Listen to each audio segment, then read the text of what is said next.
Welcome back to my channel, LR Retro. Now, we will review the next chapter of Grappler Baki, the prehistoric Pickle arc. It's the chapter where the prehistoric man Pickle defeated the brutal Jack Hanma. Do you think Pickle will consume the unconscious man? Let's find out. But first, please know that you can buy the new Grappler Baki volume collections, Baki the Grappler Season 1 and 2 DVDs, and Bandai's Grappler Baki figurine on the link on the description below. By buying, you can help the channel grow and release more Baki videos. Please subscribe and let's begin. The chapter starts inside the Karakuan Underground Arena. Pickle is currently celebrating his victory. He brandishes his fist in the air. After the victory, his adversary serves as meat. It is won. It shows off its victory. It's undeniable. He won. Then we see the prehistoric man crying. "No, it can't be true," said by Takugawa. Retsu added. It respects his opponents. The encounter of the attack. The defeat. Then after the victory, he says goodbye.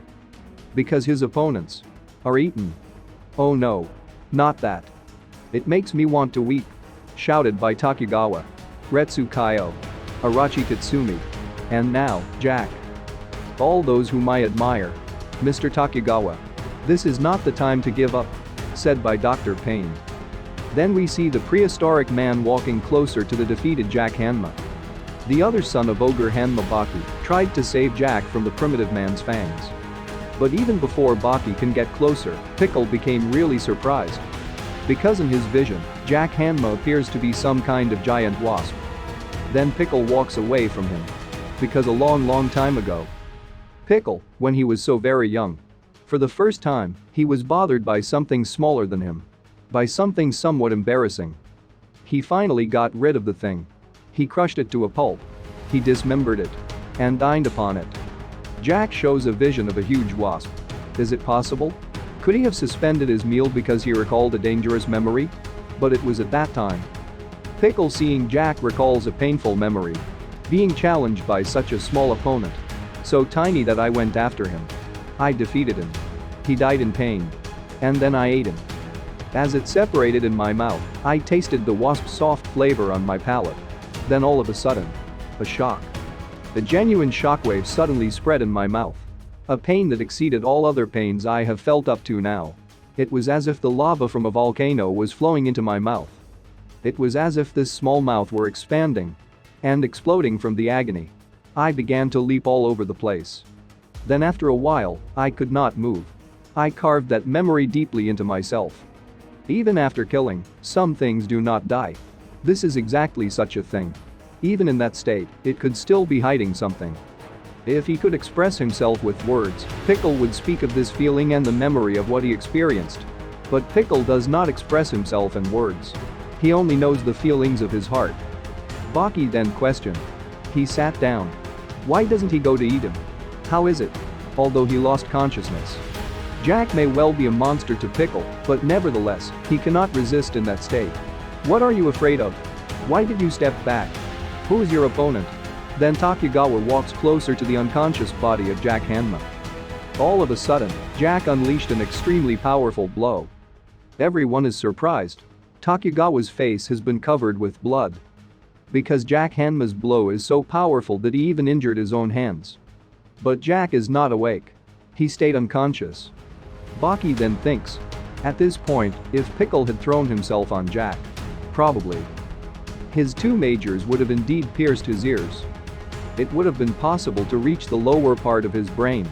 If this were the case, things would have been very different. This thought was engraved in the depths of his being. Jack is fried out. Pulled out. The strength. The victory. He lost consciousness, but before that, he tried one last shot. His last thought was, "You shall not have me. The greatest puck you of all time."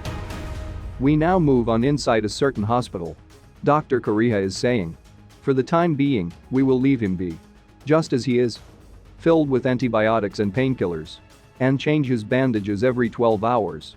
Yes, doctor. Then Mr. Takugawa confronted Kariha saying. You finished quickly. Is it a bad sign? No.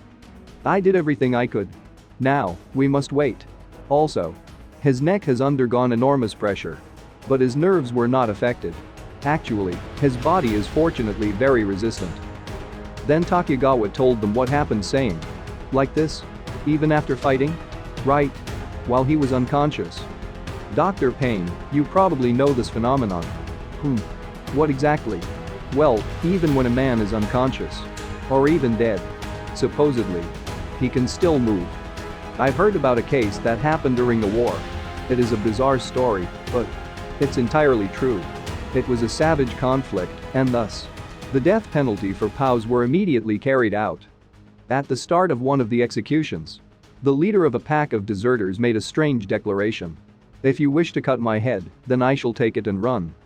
I will try to pass my men. Then, the number of people that I pass, even if it's just one or two, everyone that I pass will be saved." The soldiers laughed at his foolishness. "Go ahead and try it if you want," said by the soldier. When he was executed, he did what he said and started running. And he ran past all of them, carrying his head. It's a true story. And so, that's what happened to Jack. He never stops. His whole life was dedicated to fight. Just after he fell, at that crucial moment, he was so eager to fight that such info was serious. In his cells, they reacted just like Jack would have. He is quite capable. All of a sudden, a nurse entered the room shouting, "Doctor, it's important. Mr. Hammer has gone missing." Both Mr. Payne and Takegawa are really surprised, shouting, "What?" But Dr. Kariha is not surprised one bit. He just said, and voila. It's as if Dr. Kariha knows that this will happen. We now move on inside the Karakuan underground arena. The injured Jack Hanma has confronted the prehistoric man once again. He bowed down to Pickle, then said, "Forgive me for interrupting our fight."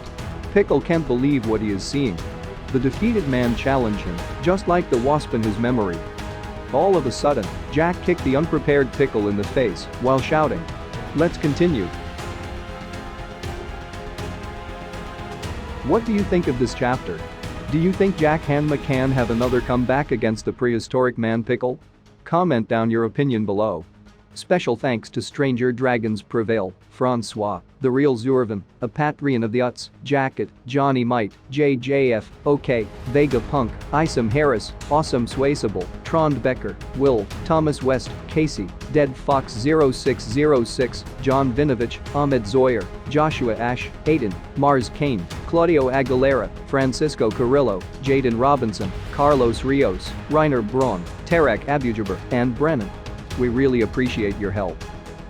If you want to support my channel, please subscribe to my Patreon, LR Sean. I will put a link in the description below.